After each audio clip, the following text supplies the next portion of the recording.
నమస్తే మాస్టర్స్. నమస్తే.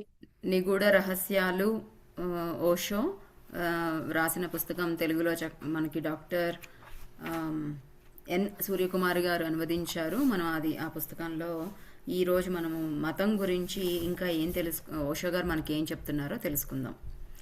మతం కూడా ఇంతే. మహావీరుడు మత మూల కారణాలపై కృషి చేస్తున్నప్పుడు వాటి కోసం తన జీవితాన్ని పణంగా పెడతాడు. కానీ రూపొందించిన ప్రక్రియని నువ్వు చాలా తేలికగా తీసుకుంటావు. అది నీకు ఒక బటన్ నొక్కినంత తేలికగా అవుతుంది. కానీ అసలైన కష్టం ఏమిటి అంటే, కనిపెట్టిన వ్యక్తి పోతే నీ చేతిలో బటన్ మాత్రమే ఉంటుంది. ఆ ప్రక్రియని ఎలా చైతన్యవంతం చేయాలి అన్నది, అది ఎలా పనిచేస్తుంది అన్నది నువ్వు వివరించలేకపోవచ్చు. ఇంతకుముందు మనకి మొట్టమొదటి చెప్పారు కదా, టేప్ రికార్డర్ అనేది ఒకటి ఉంది. ఆ టేప్ రికార్డర్ వస్తువు మనకు కనిపిస్తుంటుంది, కానీ అసలు అది ఎలా చేయాలి, ఏంటి, దానివల్ల ఉపయోగం ఏంటి ఏమి తెలియకుండా అది కనిపెట్టిన వాళ్ళు అక్కడ ఇచ్చేసి వెళ్ళిపోయారనుకోండి, మనకి అది ఎలా వాడాలో తెలియక మనం అది అలాగే ఉంటాం అన్నమాట. కానీ ఎవరైతే అది దాని వివరం తెలియదని చెప్పారు. తర్వాత ఇంకేం చెప్పారంటే, ఇంకో విధంగా ఆలోచిస్తే ఆ టేప్ రికార్డర్ని తయారు చేసిన వ్యక్తికి ఆ కష్టం ఏంటో తెలుసు. అంటే ఎన్ని సంవత్సరాల ప్రయోగాలో ఎంతో చేస్తే కానీ ఆ వస్తువు అనేది తయారు కాదు. కానీ మనం ఏంటి, ఊరికే ఒక బటన్ నొక్కేస్తే పాటలు వచ్చేస్తాయి. అదేవిధంగా మతం కూడా అంతే అన్నమాట.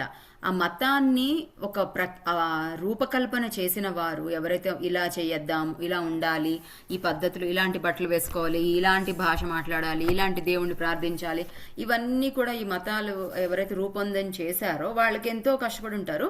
కానీ మనం ఏంటి, కేవలం బటన్ నొక్కినట్టు కేవలం ఆచరించుకుంటూ వెళ్ళిపోతాం అనమాట. అసలు దాంట్లో ఉండే గూఢ అర్థాలేంటో ఇవన్నీ కూడా మనకేం తెలియదు. మనకి ఆ కనిపెట్టిన వ్యక్తి గనక వెళ్ళిపోతే మనకి వివరించే వాళ్ళు ఎవ్వరు ఉండరు. కాబట్టి మనకి చైతన్యం అనేది రాదనమాట. ప్రస్తుతం అమెరికా మరియు రష్యాలలోని శాస్త్రవేత్తలు టెలిపతిక్ పద్ధతుల ద్వారా అంతరిక్షంలోని వ్యోమగాములతో సంభాషించడానికి అనువైన పద్ధతులను కనిపెట్టాలని చాలా తీవ్రంగా ప్రయత్నిస్తున్నారు. అంతరిక్ష నౌక లూనా అంతరిక్షంలో తప్పిపోయింది. దాని రేడియో పనిచేయడం మానేసింది. అంతరిక్షంలో సాంకేతిక విజ్ఞానంపై ఆధారపడితే వచ్చే ఇబ్బందుల గురించి వారు అప్రమత్తం అయ్యారు. రేడియో సంబంధం తెగిపోతే వ్యోమగాములతో శాశ్వతంగా మనకు సంబంధం పోయినట్లే. మళ్లీ మనం వారితోటి సంబంధాన్ని ఏర్పరచుకోలేకపోవచ్చు. అంతరిక్షంలో ఉన్నప్పుడు వారు ఏదైనా కనిపెట్టవచ్చు. ఆ సమాచారం మనకి అందించాలి అంటే మనతో సంబంధం ఏర్పరచుకోలేరు. కాబట్టి వేరే పద్ధతి అవసరం అయ్యింది. ఒకవేళ అందులోని పరికరం పనిచేయకపోయినా ఆలోచనలని పంపవచ్చు. అందుకే అమెరికా, రష్యాలలోని శాస్త్రజ్ఞులు టెలిపతిని వృద్ధి చేయాలని తీవ్ర ప్రయత్నాలు చేస్తున్నారు. బాగుంది. టెలిపతి అనేది ఎలా వస్తుంది అంటే, నా మనసులో ఉండేది మీకు తెలియడము, మీ మనసులోది నాకు తెలియడము. మనకి చెప్తారు కదా, ఎవరో అనుకుంటున్నారు నిన్ను, అందుకే ఇక్కిళ్ళు వస్తున్నాయి అని అంటారు. అంటే టెలిపతి కనెక్షన్ అనమాట. కొన్ని వేల మైళ్ళ దూరంలో ఉన్నా కూడా మనం కనెక్ట్ అవుతూనే ఉంటాము.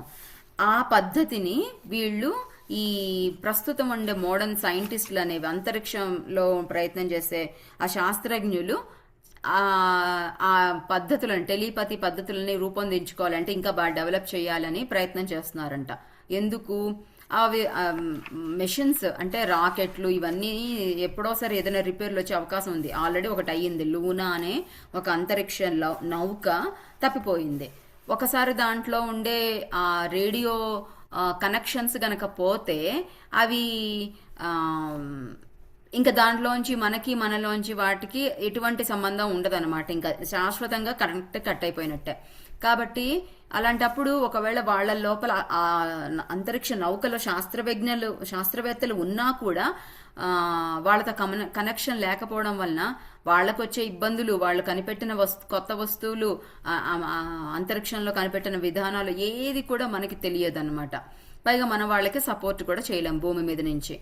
అందుకని ఒకవేళ ఈ మెషిన్లన్నీ కూడా ఎప్పుడోసారి రిపేర్ వస్తాయేమో, ఇలాంటి ఇబ్బందులు లేకుండా టెలిపతి అంటే మనసుతోనే మాట్లాడుకునే అవకాశం గనక చేస్తే ఇంకెప్పటికీ సంబంధం కనెక్ట్ అవ్వడం అనేది డిస్కనెక్ట్ అవ్వడం అనేది పోదు కదా అన్న ఉద్దేశంతో వాళ్ళు అలా ప్రయత్నం చేస్తున్నారంట. టెలిపతికి సంబంధించిన జ్ఞానం ప్రపంచంలో ఎక్కడ ఉన్నా సేకరించడానికి అమెరికా ఒక సంఘాన్ని నియమించింది. 3-4 సంవత్సరాల తరువాత టెలిపతిక్ సమాచారం సాధ్యమే అని, కానీ ఆ పద్ధతి అవలంబించేవారు అది ఎలా చేయవచ్చో వివరించలేకపోతున్నారు అని నివేదిక సమర్పించారు. అంటే టెలిపతిక్ కరెక్ట్ వాళ్ళు రీసెర్చ్ చేయమని కొంతమందిని పంపించారు, ప్రపంచంలో ఎక్కడున్నా ఆ జ్ఞానాన్ని తీసుకురండి అని. వాళ్ళు కొన్నాళ్ళ తర్వాత తీసుకొచ్చారు. వాళ్ళు ఏం చెప్పారు, ఉంది టెలిపతి అనే ఒక విషయం ఉంది, అది సాధ్యమే, దాంతో మాట్లాడుకోవడం అనేది సాధ్యమే, కాకపోతే అది ఎలా చేయాలి అనేది వాళ్ళు చెప్పలేకపోతున్నారంట. మనకి తెలుసు ముందు ఏంటి, దానికి ఆధ్యాత్మికత అనేది కావాలి. సరే, ఇంకా వాళ్ళు ఏం కనిపెట్టారో చూద్దాం. ఆ నివేదికలో అమెజాన్లోని ఒక తెగ గురించి చెప్పారు. ఆ జాతి వారికి సంబంధించిన ప్రతి గ్రామంలోనూ ఒక నిర్దిష్టమైన చిన్న చెట్టు ఉంది. ఆ చెట్టు సహాయంతో ఆ తెగవారు ఒక గ్రామం నుండి మరో గ్రామానికి సందేశాలు అందిస్తారు. ఉదాహరణకు, దగ్గరలో ఉన్న గ్రామానికి ఒక వ్యక్తి ఇంటి వస్తువుల అవసరాల కోసం వెళితే అకస్మాత్తుగా అతడి భార్యకి ఒక వస్తువు తెమ్మని చెప్పడం మరిచిపోయానని గుర్తుకు వస్తే ఆ చెట్టు దగ్గరికి వెళ్లి భర్తతో, చూడు మరిచిపోకుండా ఈ వస్తువు తీసుకొనిరా అని చెబుతుంది. ఆ వార్త అతడికి అందుతుంది. సాయంత్రం భర్త ఇంటికి వచ్చినప్పుడు ఆ వస్తువు తెస్తాడు. ఈ సంఘటనని చూసి ఆ సంఘంలోని సభ్యులు చాలా ఆశ్చర్యపడ్డారు. మనకు కూడా ఎంతో ఆశ్చర్యం వేస్తుంది కదా. మన వాళ్ళు ఎవరైనా వెళ్ళిపోయినా మనం ఏదైనా చెప్పడం మర్చిపోతే, బజార్కి వెళ్ళినప్పుడు తీసుకొని రా అని చెప్పడం మర్చిపోతే ఆ చెట్టు దగ్గరికి వెళ్ళి చెప్తే వాళ్ళకి అందుతుందంట. చెట్టు యొక్క శక్తి ద్వారా వాళ్ళు అలా కమ్యూనికేట్ చేస్తున్నారు. మనం టెలిఫోన్లో మాట్లాడడం ప్రాచీన కాలపు వ్యక్తి చూస్తే అతడు ఆశ్చర్యపోతాడు. వ్యవస్థ మనకు తెలుసు కనుక మనం ఆశ్చర్యపడము. రేడియో అంటే ఏమిటో మనకు తెలుసు కనుక వింటున్నప్పుడు మనం భయపడము. కానీ ఒక చెట్టు ద్వారా సందేశాలు పంపుకుంటారు అని తెలిసినప్పుడు మనం కూడా ఆశ్చర్యపడతాము. 3-4 రోజులు ఆ తెగవారితో ఆ సంఘ సభ్యులు ప్రయోగాలు చేశారు. వారు ఆ గ్రామంలోని ప్రజలతో మాట్లాడారు. కానీ ఏ ఒక్కరూ సందేశాలను ఎలా పంపేది వివరించలేకపోయారు. కానీ అలా ఎప్పటి నుండి జరుగుతూ వస్తుంది అని మాత్రమే చెప్పారు. వారు ఆ చెట్టు చావకుండా జాగ్రత్త పడ్డారు. దాని కొమ్మలు కత్తిరించి తీసుకోవడం అన్నది ఒక క్రతువులా ఆచరిస్తారు. వారి తండ్రులు, పూర్వీకులు సమాచార ప్రసారానికి ఆ చెట్టుని ఉపయోగించుకున్నారు. కానీ అది ఎలా జరుగుతుందో వారికి తెలియదు. ఎందుకంటే వారి చేతులలో ఉన్నది సులభమైన ప్రక్రియ. ఆ చెట్టు యొక్క ప్రాణాధార శక్తి టెలిపతి కోసం ఉపయోగించబడింది. కానీ అది ఎలా మొదలైంది, చెట్టు వారితో ఎలా సహకరించింది, వేలాది సంవత్సరాలుగా అది ఎలా పనిచేస్తున్నది ఆ తెగవారికి తెలియదు. దాన్ని కనిపెట్టిన వారితోనే ఆ కీలక సూత్రాలు పోయాయి. కానీ వారు ఆ మొక్కను మళ్లీ నాటుతూ దాన్ని అదే లక్ష్యానికి ఉపయోగిస్తున్నారు. ఇందాక టేప్ రికార్డరు, మతము ఇలాగా ఉదాహరణలాగా ఈ చెట్టుని ఎలా వాడాలో చెప్పారు. వాళ్ళ పూర్వీకులు కొన్ని వేల సంవత్సరాల నుంచి వాడుతున్నారు. దాన్ని ఎలా ఆ టెక్నాలజీని వాళ్ళు డెవలప్ చేశారు అంటే మనం చెప్పిన మాట చెట్టు వినడము, మళ్ళీ ఇంకొకరికి అందివ్వడము, ఇవన్నీ కూడా కమ్యూనికేషన్, ఆ ప్రాణశక్తిని కనెక్ట్ అవ్వడం అనేది పూర్వీకులు కనిపెట్టారు. కానీ అది ఎలా పనిచేసింది, దానికి ఏం సాధనలు చేశారు, ఇవన్నీ ఏం చెప్పలేదు. కేవలం ఇలా మాట్లాడండి, ఇలా మనసులో చెప్పండి, వాళ్ళకి తెలిసిపోతుంది అని మాత్రమే చెప్పారన్నమాట. ఎలా వాడాలో చెప్పారు అంతే. అసలు ఎందుకు ఇలా టెక్నాలజీ ఏంటనేది మాత్రం చెప్పలేదు. సో వీళ్ళకి కూడా తెలియదు, ఎందుకంటే పూర్వీకులు వెళ్ళిపోయారు, ఇంకా వీళ్ళకి తెలియదు కాబట్టి ఈ శాస్త్రవేత్తలకి ఆ విషయం చెప్పలేదన్నమాట, వాళ్ళు చెప్పలేకపోయారు. కేవలం వాళ్ళు ఏం చేశారు, దాన్ని ఎలా కాపాడుకోవాలో చెప్పారు వాళ్ళ పూర్వీకులు. ఎప్పుడైనా అవసరమైనప్పుడు చెట్ల కొమ్మలు కత్తిరించడము, దాన్ని జాగ్రత్తగా కత్తిరించడం అనేది ఒక పెద్ద ప్రక్రియ, ఒక క్రతువు, అంటే ఒక పూజా విధానం లాగా క్రతువులాగా చెయ్యడము. తర్వాత ఒక నిర్దిష్టమైన సమయంలో ఆ మొక్కని మళ్ళీ నాటడము. ఎందుకంటే సంవత్సరాల తర్వాత మళ్ళీ ఆ చెట్టుకి ఎక్కడ పడిపోకుండా ఆల్రెడీ ఇంకో చెట్టుని తయారు చేసి పెడుతూ ఉండడము, ఇట్లా ఏదో చెట్టు నాటడం, ఇవన్నీ మాత్రం చేశారనమాట. బౌద్ధులు అసలైన బోధి చెట్టుని, ఏ చెట్టు క్రింద బుద్ధుడు జ్ఞానోదయం పొందాడో ఆ చెట్టుని చావనీయరు. ఎందుకు అన్నది నువ్వు ఇప్పుడు అర్థం చేసుకోవచ్చు. ఆ చెట్టు వాడిపోయినప్పుడు అశోకుడు దాని కొమ్మను ఒకదాన్ని శ్రీలంకకు పంపాడు. ఆ కొమ్మ చెట్టు అయ్యింది. అది ఇంకా అక్కడ ఉన్నది. దాని కొమ్మని ఇండియాకు తెచ్చి బుద్ధగయలో నాటారు. అదే చెట్టుని అవిచ్ఛిన్నంగా కొనసాగించారు. ఆ చెట్టు వల్లనే బుద్ధగయ తీర్థం విలువను సంతరించుకుంది. ఈ పుస్తకం చాలా పాతది, కానీ మరి ఈ విషయం కూడా ఇది నాకు తెలుసు. ఏంటంటే మనకి బుద్ధగయలో బోధి చెట్టు ఉంది కదా, అది అది అశోకుడి కాలంలోనే ఆ చెట్టు వాడిపోతుంది. అంటే ఆ చెట్టు ఇంకా ఇంకా పూర్తిగా పోకముందే తీసుకెళ్లి శ్రీలంకలో పెట్టాడు అనమాట. ఎందుకంటే శ్రీలంకలో కూడా బౌద్ధ మతం అనేది అక్కడ బాగా వృద్ధి చెందుతూ ఉంది. వాళ్ళ అమ్మాయి అక్కడ చూసుకుంటుంది అనమాట, బౌద్ధ మతాన్ని అక్కడ ప్రచారం చేస్తూ ఉంది. అందుకని ఆయన ఆ కొమ్మని అక్కడికి పెట్టి నాటించారు. అది బాగా పెరిగి వృక్షం అయింది. మళ్ళీ ఇక్కడ చెట్టు పోయినప్పుడు ఆ చెట్టు కొమ్మని తీసుకొచ్చి మళ్ళీ ఇక్కడ నాటడం వల్ల ఇక్కడ మళ్ళీ వృక్షం అయ్యింది. ఈ మధ్య కాలంలోనే బహుశా ఒక 10 ఏళ్ళో లేదా ఇంకొన్నాళ్ళ క్రితం నాకు వార్తల్లో విన్నాను, ఆ చెట్టు చాలా వేల సంవత్సరాలు అయింది కదా, ఆ చెట్టు పడిపోయిందంట. పడిపోయేసరికి మళ్ళీ శ్రీలంక నుంచి మళ్ళీ చెట్టు మొక్కను తీసుకొచ్చి అక్కడ నాటారు అని విన్నాను.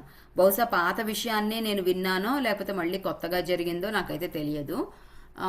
అంతేకాదు, రీసెంట్గా మహా అయితే ఒక నెల రోజుల క్రితమో 2 నెలల క్రితమో చదివిన వార్త ఏంటంటే, ఆ బుద్ధగయలో ఉండే చెట్టు యొక్క ఆకులు ఉంటాయి కదా, ఇప్పుడు అందరూ ఏం చేసేవాళ్ళంటే ఆ బుద్ధగయకి వెళ్ళినప్పుడల్లా బుద్ధుడి యొక్క జ్ఞానాన్ని అందుకున్న చెట్టు కదా అని చెప్పి ఆకులు కోసుకునేవాళ్ళంట. ఒక్కొక్క ఆకు కోసేసుకొని దాచిపెట్టుకొని చేసేవాళ్ళంట. సో అందుకని ప్రతి ఒక్కళ్ళు అలా కోయడము ఇలా కాదని చెప్పి మన ప్రభుత్వమే ఏం చేస్తుందంటే అదొక సర్టిఫికేట్ లాగా చేస్తుంది అనమాట. ఆ ఆకుని వాళ్లే తీసి, చక్కటి ఆకుని తీసి వాళ్ళు ప్రెస్ చేసి, అంటే మన పుస్తకాల్లో పెట్టుకుంటే నిటారుగా ఫ్లాట్గా అయిపోతుంది కదా, అట్లా దాన్ని ఎండబెట్టినట్టుగా అయిపోయేలాగా తీసి దానికి ఒక ఫ్రేమ్ కట్టి పక్కన వెండి ఆకు కూడా పెట్టారనుకుంటా. ఒక వెండి పలకం మీదనో ఏదో సంథింగ్, ఇది ఒక ఒరిజినల్ చెట్టు యొక్క ఆకు అని రాసి, ప్రభుత్వం నుంచి ఇస్తున్నాము అని రాసి దానికి ఒక రేటు కూడా పెట్టారన్నమాట. ఎంతో డబ్బులు, ఎక్కువేం కాదు. అలా పెట్టేసి అమ్మడం అనేది మొదలు పెట్టారనమాట. మనమే ఆకు కొనుక్కొని మన వాళ్ళు ఎవరికైనా చూపించినా ఇది అదే ఆకు అన్నా కూడా పెద్ద విలువ ఉండదు. ఇదంటే నిజంగా ఆ చెట్టు ఆకిది అని ప్రభుత్వం గుర్తించి చేస్తుంది కదా, మనకి కూడా ఒక గుర్తుగా అట్లా ఉంటుందన్నమాట.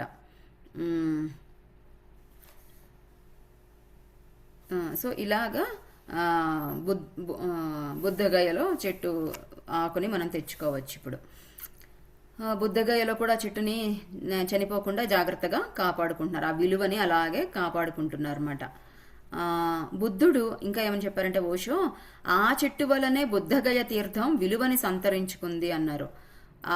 ఆ ఊరు అనేది, ఆ క్షేత్రం అనే దానికి ఆ శక్తి ఎందుకు వచ్చిందంటే, అప్పుడు బుద్ధుడు తపస్సు చేసినప్పుడు ఉన్న చెట్టు యొక్క ఆ డిఎన్ఏ కానీ అవన్నీ ఇంకా ఇప్పటికీ అక్కడ ఉందన్నమాట. ఎందుకంటే ఆ ఊరంతా మారిపోయి ఉంటుంది. అట్లాగే అక్కడ గాలి, మట్టి, నేల అన్ని వేల సంవత్సరాల్లో అన్ని మారిపోయి ఉంటాయి. కానీ ఆ చెట్టుని ఇంకా అలాగే కాపాడటం వల్ల ఆ కనెక్షన్ అనేది ఇంకా ఉందన్నమాట, ఆ విలువ అనేది ఇంకా ఉంది. బుద్ధుడు జ్ఞానోదయం పొందినప్పుడు ఆ చెట్టు బుద్ధుడి చైతన్యాన్ని లీనం చేసుకొని ఉంటుంది. బుద్ధుడికి సంబంధించిన జ్ఞానోదయం అనుభవం అంతకుముందు ఎప్పుడూ జరగని అసాధారణమైన సంఘటన. ఒకవేళ మెరుపు చెట్టుని తాకితే అది మండిపోతుంది. చైతన్యపు మెరుపు బుద్ధుడిని తాకినప్పుడు ఒక విధంగా ఆ చెట్టు కూడా జ్ఞానోదయం పొందింది అన్నది ఊహించడం కష్టం కాదు. అంటే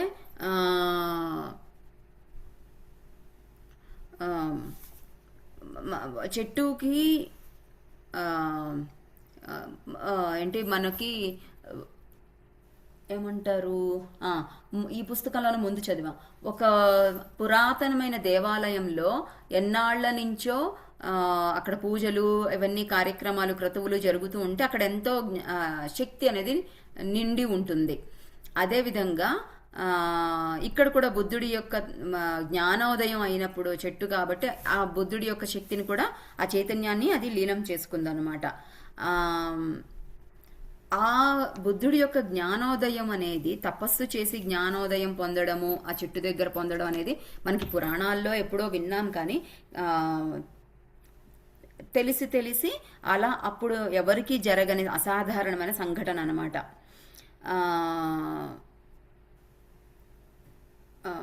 ఎలా అయితే ఒక మెరుపు మెరిస్తే చెట్లు కాలిపోతాయో అట్లాగే ఈ బుద్ధుడి యొక్క జ్ఞానోదయం అనే ఒక అసాధారణ ఒక మెరుపు మెరిసినప్పుడు ఆ చెట్టు కూడా చైతన్యవంతం అయ్యింది అని చెప్పడము పెద్ద దీనికి ఏమి రుజువులు అవసరం లేదు అని ఓషో చెప్తున్నారు. ఆ చెట్టు చనిపోకుండా చూడమని బుద్ధుడు రహస్య ఆదేశాలు ఇచ్చి ఉండాలి. నన్ను పూజించకండి, ఈ చెట్టును పూజిస్తే చాలు అని అతడు చెప్పాడు. అందుకే జ్ఞానోదయం అయిన 500 సంవత్సరాల వరకు బుద్ధుడి విగ్రహాలు తయారు చెయ్యలేదు. బోధి చెట్టే విగ్రహంగా పూజలు చేశారు. ఆనాటి బౌద్ధ దేవాలయాలు పటాలలో ఒక్క బోధి చెట్టు మాత్రమే ఉండేది. దాని చుట్టూ బుద్ధుడి రేఖాచిత్రం వలె కాంతి వలయం ఆరా మాత్రమే ఉండేది. కాని బుద్ధుడి ప్రతిమ లేదు. ఆ చెట్టుకి జ్ఞానోదయం సంఘటన అనుభవం ఉంది. అది శక్తివంతమైనది. తెలిసిన వారు ఆ చెట్టు ద్వారా బుద్ధుడితో సమాచార సంబంధం ఏర్పరచుకుంటారు. పూర్వము బుద్ధుడి బొమ్మ ఉండేది కాదంట, కేవలం ఆ చెట్టు బొమ్మ మాత్రమే ఉండేది. ఎందుకంటే చెట్టుని పూజించండి అని బుద్ధుడు రహస్యంగా తన శిష్యులకి సంకేతాలు ఇచ్చి ఉండవచ్చు అని చెప్తున్నారు. చెట్టుకి కనెక్షన్ పెట్టుకుంటే చాలు, చెట్టుతో బుద్ధుడి యొక్క శక్తిని చైతన్యాన్ని మనం తీసుకోవచ్చు. కాబట్టి బుద్ధగయ పట్టణానికి కాదు, బోధి చెట్టుకి విలువ ఉంది. జ్ఞానోదయానికి ముందు బుద్ధుడు చాలా కాలం ఆ చెట్టు క్రింద నివసించాడు. ధ్యానంతో అలసిపోయినప్పుడు ఆ చెట్టు చుట్టూ తిరిగేవాడు. ఆ చెట్టుతో కలిసి ఉన్నంతకాలం అతడు ఎవరితోనూ లేడు. ఆ చెట్టుతో జీవించినంత సులువుగా నిర్మలంగా వేరెవ్వరితోనూ జీవించగలిగి ఉండేవాడు కాదు. అతడు దాని క్రింద నిద్రపోయాడు, దాని క్రింద కూర్చున్నాడు, దాని చుట్టూ తిరిగాడు. అతడు బహుశా దానితో మాట్లాడి ఉంటాడు. ఆ చెట్టు యొక్క ప్రాణశక్తి అంతా బుద్ధుడితో నిండిపోయింది, తడిచిపోయింది, శక్తివంతమయ్యింది. అంటే బుద్ధుడు కేవలం తపస్సు చేయడమే కాదు, మొత్తం చెట్టుతోనే జీవించాడనమాట. ఆయన దానితోనే తిరగడము, దానితోనే మాట్లాడి ఉండడము అంతా కూడా ఆ ప్రాణశక్తి మొత్తం అక్కడ నింపి ఉంచారు. భవిష్యత్ తరానికి అయి ఉండొచ్చు కదా, బుద్ధుడు అలా చేసి ఉంచారు. అశోకుడు తన కొడుకు మహేంద్రను శ్రీలంకకి పంపినప్పుడు బహుమతిగా నేను ఏమి తీసుకువెళ్ళాలి అని మహేంద్ర అడిగాడు. తన దగ్గర ఒకే ఒక్క బహుమతి ఉందని, బోధి చెట్టుని మించిన మేలైన బహుమతి ప్రపంచంలోనే లేదు అని, బహుమతిగా దాని కొమ్మను తీసుకువెళ్లమని చెప్పాడు. అలా ఆ కొమ్మ శ్రీలంకకు తీసుకువెళ్లబడింది. ఒక చెట్టు కొమ్మని బహుమతిగా భూమిపైన ఉన్న మరే ఇతర రాజు పంపించి ఉండడు. అలాంటిది బహుమతి కాగలదా? కాని శ్రీలంక అంతా బోధి చెట్టు కొమ్మ నుండి వచ్చిన శక్తి ప్రకంపనాలతో ప్రభావితం అయ్యింది. మామూలుగా రాజులు ఎవరైనా సరే నగలు, భూమి, ఏమేమో పెద్ద పెద్ద అన్ని సైన్యము ఇవన్నీ ఇస్తారు. కానీ ఇక్కడ శ్రీలంకకి అశోకుడు అనే చక్రవర్తి కేవలం ఒక చెట్టు కొమ్మని ఇచ్చారనమాట. అంటే ఆ చెట్టు కొమ్మకి ఎంత విలువ ఉంటుంది, ఆయనకు ఆ విషయం తెలిసింది కాబట్టి అది ఇచ్చారు. అట్లాగే శ్రీలంక కూడా బౌద్ధ మతం వ్యాపించి అక్కడ శక్తి ప్రకంపనాలతో ప్రభావితం అయ్యిందనమాట. ఇందాక నేను అశోకుడి యొక్క కూతురు అన్నాను, ఇక్కడ కొడుకు అని చెప్తున్నారు. మహేంద్ర శ్రీలంకని బుద్ధిజంలోకి మార్చాడు అని ప్రజలు అంటారు. కానీ వారు చెప్పింది తప్పు. బోధి చెట్టు కొమ్మ వలన ఆ మార్పు జరిగింది. ఆ కొమ్మ వారిని బౌద్ధులుగా మార్చింది. బుద్ధుడు ఆ కొమ్మని శ్రీలంకకు పంపమని, అది తీసుకువెళ్లడానికి సరియైన సమయంలో సరియైన వ్యక్తి కోసం ఎదురు చూడమని రహస్య సందేశం ఇచ్చాడు. సరియైన వ్యక్తి కనిపించినప్పుడు ఆ కొమ్మ పంపారు. బుద్ధుడి కాలంలో బౌద్ధ సన్యాసులైన మహేంద్ర, సంఘమిత్ర ఉన్నారు. సంఘమిత్ర అంటే నాకు తెలిసి అశోకుని కూతురేమో మరి. బోధి చెట్టుని ఎవరో ఒకరి ద్వారా శ్రీలంకకి పంపకూడదు. బుద్ధుడితో బ్రతికినవాడు, బుద్ధుడిని తెలిసినవాడు ఆ కొమ్మని కేవలం ఒక చెట్టు కొమ్మలా కాకుండా ప్రాణం ఉన్న బుద్ధుడిలా భావించే వారికి మాత్రమే ఆ పని అప్పగించాలి. ఒకరోజు వేరొక వ్యక్తి ద్వారా ఆ చెట్టు నుండే ఒక కొమ్మ మళ్లీ భారతదేశానికి తిరిగి వెనక్కి తీసుకురావలసి ఉండవచ్చు.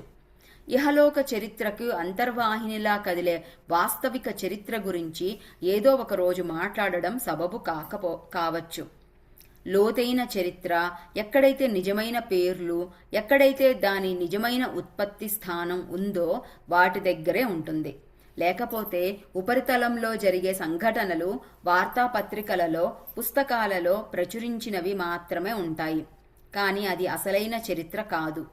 అసలైన చరిత్రపై మనం దృష్టి సారించినప్పుడు వీటన్నింటి రహస్యాలు తెలుసుకోవడం సులభమవుతుంది.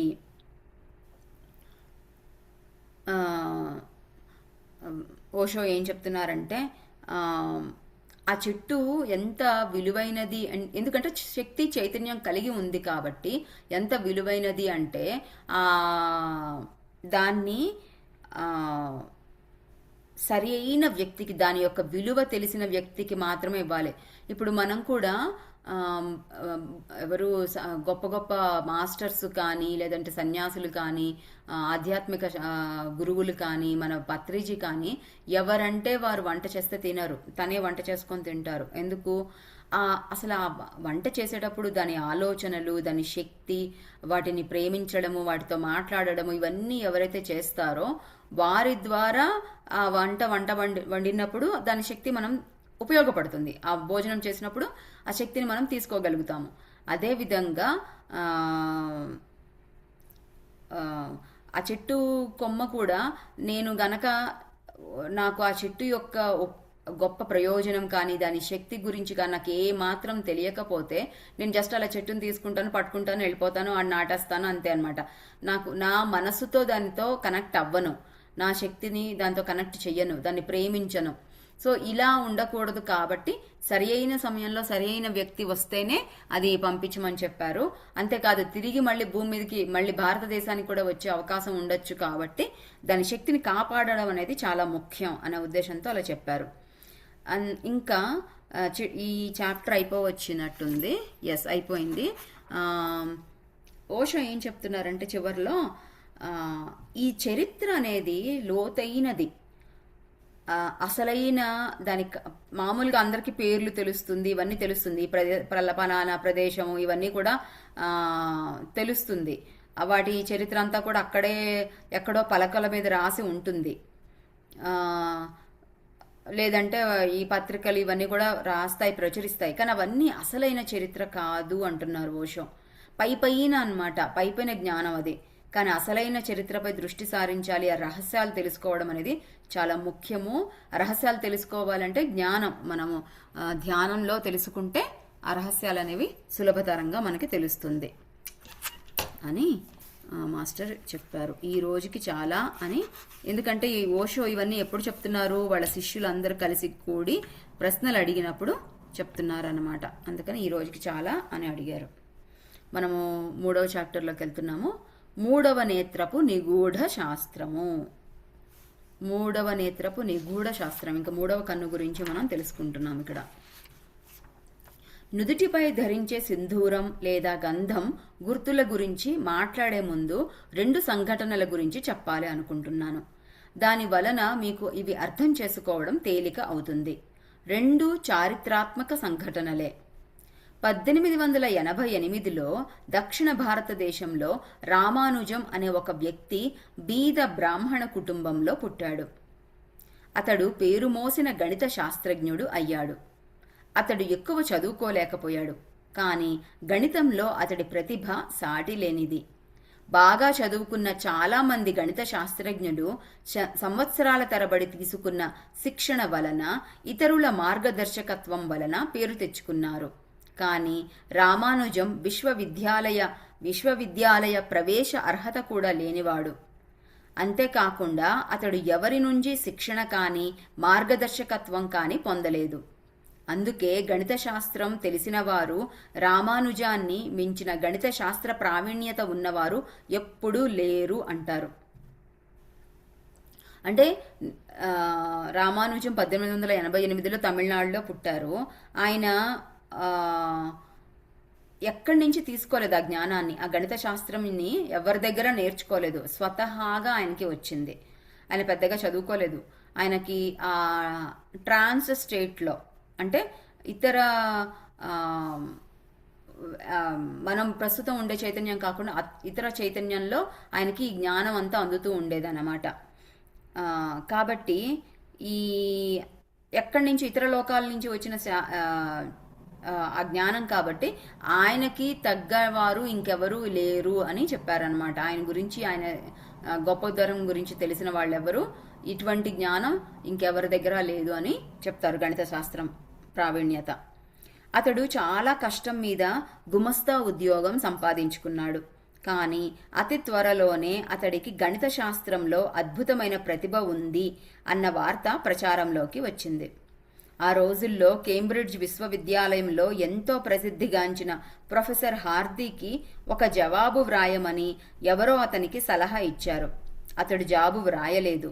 కానీ 2 రేఖాగణిత సంబంధిత సిద్ధాంత సమస్యలకు సమాధానం కనుక్కొని హార్దీకి పంపాడు. వాటిని అందుకొని హార్డీ చాలా ఆశ్చర్యపడ్డాడు. అంత చిన్న వయస్సులో ఆ సిద్ధాంతాలకి ప్రతిపాదనలు సమాధానాలు వ్రాయగలిగాడు అంటే నమ్మలేకపోయాడు. రామానుజానికి వెంటనే జవాబు వ్రాసి ఇంగ్లాండుకు రమ్మని ఆహ్వానించాడు. రామానుజాన్ని మొదటిసారి కలిసినప్పుడు గణిత శాస్త్ర క్షేత్రంలో అతడి ముందు తానొక చిన్న పిల్లాడి లాంటి వాడినని హార్డీకి అనిపించింది. రామానుజం ప్రతిభా సామర్థ్యాలు అతడి మానసిక సామర్థ్యం వలన కాదు, ఎందుకంటే మేధస్సు చాలా నిదానంగా పనిచేస్తుంది, ఆలోచించడానికి సమయం తీసుకుంటుంది. కానీ హార్డీ ప్రశ్నలకు సమాధానం చెప్పడానికి రామానుజం సమయం తీసుకోలేదు. సమస్య బోర్డు మీద వ్రాయకముందే లేదా నోటి మాటలతో చెప్పగానే ఆలోచించడానికి వ్యవధి తీసుకోకుండా రామానుజం సమాధానం ఇవ్వడం మొదలుపెట్టేవాడు. అంత గొప్ప గణిత శాస్త్రజ్ఞుడికి అది ఎలా సాధ్యమయ్యిందో అర్థం చేసుకోవడం కష్టమయ్యింది. సమస్యని పరిష్కరించడానికి ఒక ప్రసిద్ధ గణిత శాస్త్రజ్ఞుడు 6 గంటలు తీసుకొని అందున నిస్సందేహంగా అదే నిర్దిష్టమైన సమాధానం అని చెప్పలేని స్థితిలో ఉంటే రామానుజం వెంటనే ఏ విధమైన తప్పు లేకుండా దాన్ని పరిష్కరించేవాడు.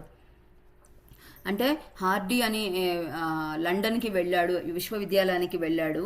వెళ్ళిన తర్వాత అక్కడ హార్డీ ఇతన్ని పరీక్ష చేసేవాడు, ఎన్నెన్నో ప్రశ్నలు వేసేవాడు. మామూలుగా మెదడుతో ఆలోచించే వారికి ఎలా ఉంటుందంటే మెదడులో లెక్కలు వేసుకోవాలి కాబట్టి సమయం పడుతుంది. మామూలుగా అయితే 6 గంటలు పడుతుందంట. కానీ ఇక్కడ ఈయనకి ప్రశ్న పూర్తి కాకముందే ఈయన సమాధానం చెప్పడం మొదలు పెట్టేవారు. ఎందుకు అంటే అది తన అంతరంగంలోంచి వస్తుంది కాబట్టి, లెక్కలు మెదడు నుంచి రావట్లేదు. అంతేకాదు వీళ్ళు మామూలు వాళ్ళైతే లెక్కలు వేసి మళ్ళీ అది కరెక్టో కాదో అన్న సందేహంలో కూడా ఉంటారు. కానీ ఈయన అలా కాదనమాట. సందేహం లేకుండా ఈయన చెప్తూ ఉండేవారు, ఈయన పరిష్కరించేవారు తప్పులు లేకుండా. రామానుజం మానసికంగా సమాధానాలు ఇవ్వడం లేదని రుజువైంది. అతడు బాగా చదువుకున్నవాడు కాడు. అతడు మెట్రిక్యులేషన్ పరీక్షలో తప్పాడు. అతడి మేధా సామర్థ్యం గురించిన సూచనలు వేరే ఏమీ లేవు. కానీ గణిత శాస్త్ర సంబంధంగా అతడు మానవాతీతుడు. మానవ మస్తిష్కం అర్థం చేసుకోలేనిది ఏదో జరుగుతుంది.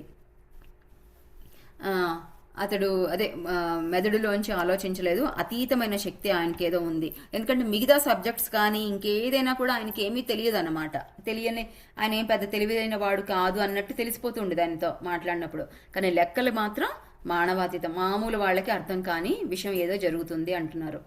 36 సంవత్సరాల వయస్సులో అతడు క్షయరోగంతో మరణించాడు. అతడు ఆసుపత్రిలో ఉన్నప్పుడు గణిత శాస్త్రజ్ఞులైన 2-3 స్నేహితులతో హార్డీ అతడిని చూడడానికి వెళ్ళాడు. అతడు తన కారుని ఒకచోట నిలిపాడు. రామానుజానికి ఆ కారు నంబరు ప్లేటు కనిపించింది. హార్డీ గదిలోకి రాగానే రామానుజం అతడి కారు నంబరు ప్లేటు విశిష్టంగా ఉందని అన్నాడు. దానికి 4 ప్రత్యేక దృక్పథాలు ఉన్నాయని అన్నాడు. ఆ తరువాత రామానుజం మరణించాడు. రామానుజం చెప్పింది అర్థం చేసుకోవడానికి హార్డీకి 6 నెలలు పట్టింది. కానీ అతడు 4 3 విశిష్టతలను మాత్రమే తెలుసుకోగలిగాడు. అతడు చనిపోయేటప్పుడు వీలునామాలో 4వ దృక్పథాన్ని కనుక్కోవడానికి ఆ సంఖ్య గురించిన పరిశోధన కొనసాగించాలి అని కోరాడు. రామానుజం 4 అన్నాడు. కనుక 4వ దృక్పథం తప్పనిసరిగా ఉంటుంది. హార్డీ చనిపోయిన 22 సంవత్సరాల తరువాత ఆ 4వ దాన్ని కనిపెట్టారు. రామానుజం చెప్పింది నిజమే. ఆ, అంటే లెక్కల్లో రకరకాల దృక్పథాలు అన్నమాట. దాన్ని 4 ఉన్నాయని చెప్పారు, కానీ ఆయన మరణించారు రామానుజం. హార్డీ ఆయనకి 6 నెలల కాలం తీసుకొని 3 మాత్రం కనిపెట్టగలిగారు. హార్డీ చనిపోయిన తర్వాత మళ్ళీ 22 సంవత్సరాలకి ఆ 4వది కూడా కనిపెట్టారనమాట. ఆ 4వ దృక్పథాన్ని కూడా కనిపెట్టారు. అంటే రామానుజం చెప్పింది నిజమే అని చెప్తున్నారు. అతడు ఏదైనా గణిత శాస్త్ర సమస్యను పరిష్కరించాలని కూర్చున్నప్పుడల్లా అతడి కనుబొమ్మల మధ్య భాగంలో ఏదో జరగడం మొదలుపెట్టేది. ఆ నిర్దిష్ట స్థలం కేంద్రంగా అతడి కనుగుడ్లు 2 పైకి తిరిగేవి. యోగాలో ఆ స్థలాన్ని 3వ నేత్రపు స్థానం అని వర్ణిస్తారు. దీన్ని 3వ నేత్రం అని ఎందుకు అంటారంటే, ఆ కన్ను ఉత్తేజితం అయితే వివిధ జగత్తులకు సంబంధించిన కొన్ని సంఘటనలని, దృశ్యాలను సంపూర్ణంగా చూడవచ్చు. అది మీ ఇంటి ద్వారంలో ఉన్న ఒక చిన్న రంధ్రంలో నుండి బయట ప్రపంచాన్ని చూడడం లాంటిది. అకస్మాత్తుగా తలుపు తెరుచుకుంటే నువ్వు ఆకాశం అంతా చూస్తావు. అక్కడే 2 కనుబొమ్మల మధ్య ఓ స్థలం ఉంది. అక్కడే ఒక చిన్న రంధ్రం ఉంది. రామానుజం విషయంలో అది ఒక్కొక్కసారి తెరుచుకుంటుంది. సమస్యని పరిష్కరించేటప్పుడు అతడి కళ్ళు 3వ నేత్రం వైపు తిరిగేవి. సమీప భవిష్యత్తులో హార్డీ కానీ పాశ్చాత్య శాస్త్రజ్ఞులు కానీ ఈ ప్రక్రియని అర్థం చేసుకోలేకపోయారు. ఓషో మనకి అక్కడ ఏం జరుగుతుంది అనేది చెప్పారన్నమాట.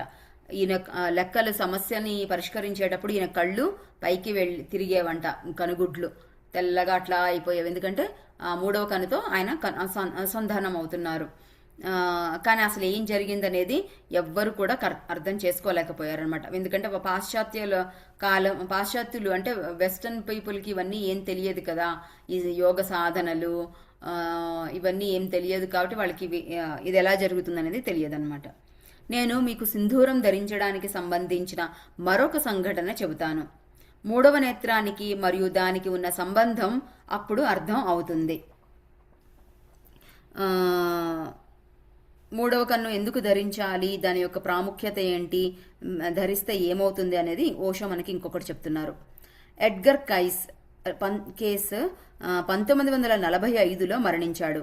దానికి 40 సంవత్సరాలకి ముందు అంటే 1905లో అతడు జబ్బుపడి 3 రోజులు అపస్మారక స్థితిలో ఉన్నాడు.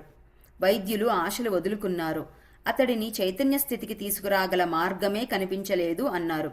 అతడు చాలా గాఢమైన అపస్మారక స్థితిలోకి వెళ్ళాడు అని, దానిలో నుండి బహుశా అతడు ఎప్పటికీ బయటపడలేడు అని వారు భావించారు. ఎన్నో రకాల మందులు వాడారు, కానీ అతడి స్పృహలోకి వచ్చే సూచనలు ఏమీ కనిపించలేదు. 3వ రోజు సాయంత్రం వైద్యులు తాము ఇక ఏవీ పని చేయలేవని, అతడు 4 లేదా 6 గంటల్లో మరణించవచ్చని, ఒకవేళ అతడు బ్రతికినా అతడి మెదడు దెబ్బతింటుంది అని, అది చావు కన్నా హీనమని, ఎందుకంటే కాలం గడిచే కొద్దీ సున్నితమైన రక్తనాళాలు, మెదడులోని కణాలు విడిపోతాయి అని ప్రకటించారు. కానీ కేస్ అపస్మారక స్థితిలో ఉండి కూడా అకస్మాత్తుగా మాట్లాడడం మొదలుపెట్టాడు. వైద్యులు దీన్ని నమ్మలేకపోయారు. అతడి శరీరం అపస్మారక స్థితిలో ఉంది, కానీ అతడు మాట్లాడుతున్నాడు. తను చెట్టు మీద నుండి పడిపోయానని, వెన్నుముక్క దెబ్బ తినిందని, అందుకే అపస్మారక స్థితిలో ఉన్నానని చెప్పాడు. అతనికి 6 గంటలలోపు చికిత్స జరగకపోతే తన మెదడు దెబ్బతింటుందని, తాను చనిపోతాడని కూడా చెప్పాడు. అతడు త్రాగడానికి ఒక ఔషధానికి సంబంధించిన మందు ఇవ్వాలని, అప్పుడు 12 గంటలలో తను కోలుకుంటానని చెప్పాడు. తనకు కావాలని కోరిన ఔషధాల పేర్లు ఎడ్గర్ కైస్కి తెలిసే అవకాశం లేదు. అతడు మెదడు దెబ్బతినడం వలన అలా మాట్లాడుతున్నాడని వాళ్ళు ముందు అనుకున్నారు. ఎందుకంటే అతడు సూచించినవేవి ఇలాంటి జబ్బును తగ్గించినట్లు వినలేదు. కానీ కేస్ ప్రత్యేకంగా వాటిని సూచించాడు కనుక వాటిని ప్రయత్నించి చూద్దాం అనుకున్నారు. అవి తెప్పించి కైస్కి ఇచ్చారు. అతడు 12 గంటలలో కోలుకున్నాడు. ఇది నేను ఇంతకుముందు కూడా చదివాను అనమాట. ఇతను ఈ చెట్టు మీద నుంచి పడిపోయేసి అపస్మారక స్థితిలోకి వెళ్ళిపోయేసి అక్కడ దాంట్లో ఏమైందంటే ఇప్పుడు చెప్తారు ఓషో దాంట్లో ఏం జరిగింది అనేది. అపస్మారక స్థితిలోకి ఆ చెట్టుకి దెబ్బ తరగడం వలన అతని యొక్క కొత్త మానవాతీత శక్తులు అనేవి బయటకు వచ్చాయన్నమాట. కాన్షియస్ అంటే కోమాలో ఉండే ఆయన మాట్లాడడము, నాకు ఇది కావాలి అని చెప్పడము, ఆ మందు వీడి తెప్పించి అతన్ని కోలుకోవడం అనేది చేశారు. తర్వాత ఏమైందో చూద్దాం. అతడికి తెలివి వచ్చాక జరిగిన సంఘటన అతనికి చెప్పినప్పుడు కైస్ మందు గురించి తను అలా చెప్పినట్లు గుర్తు రాలేదు. ఆ మందుల పేర్లు తెలియడం కానీ వాటిని గుర్తించడం కానీ చేయలేకపోయాడు. కానీ ఎడ్గర్ కైస్ జీవితంలోని ఆ సంఘటన అరుదైనవి సంభవించడానికి ఆరంభం. అతడు బాగు చేయడానికి వీలులేని జబ్బులను మందులను సూచించడంలో నిపుణుడు అయ్యాడు. అతడి జీవితకాలంలో అతడు 30,000 మందికి జబ్బు నయం చేశాడు. అతడు ఏ ఔషధాన్ని సూచించినా అది సరి అయ్యిందే అయ్యేది. ఏ మినహాయింపు లేకుండా అతడు చెప్పిన మందు వాడిన ప్రతి రోగి బాగుపడ్డాడు. కానీ కేస్ దాని గురించి వివరించలేకపోయాడు. చికిత్స కోసం అతడు ఎప్పుడు కళ్ళు మూసుకున్నా అతడి కళ్ళు కనుబొమ్మల మధ్యస్థానం వైపుకి ఏదో లాగుతున్నట్లుగా తిరిగేవి అని మాత్రమే చెప్పేవాడు. అతడి కళ్ళు అక్కడ నిలిచేవి. మిగతావన్నీ అతడు పూర్తిగా మర్చిపోయేవాడు. ఒక నిర్దిష్ట స్థితికి చేరుకున్నప్పుడు మాత్రమే పరిసరాలని మర్చిపోయేవాడినని, ఆ స్థితికి వచ్చే వరకు చికిత్సా విధానం అతడికి తెలిసేది కాదు అని మాత్రమే గుర్తుండేది. అతడు అద్భుతమైన రోగ చికిత్సలు సూచించేవాడు. అందులో అర్థం చేసుకోవలసినవి 2 ఉన్నాయి. ఆయన కళ్ళు మందు ఇవ్వాల్సిన సమయం వచ్చినప్పుడు ఆయన కళ్ళు 3వ కన్ను వైపు వెళ్ళిపోయేవి. అది మాత్రం ఆయనకి తెలిసేది. ఆ తర్వాత ఏం జరిగేది ఆయనకి తెలియదు అనమాట. ఆ మందుల పేర్లు కానీ అవన్నీ ఏం తెలియదు ఆయనకి.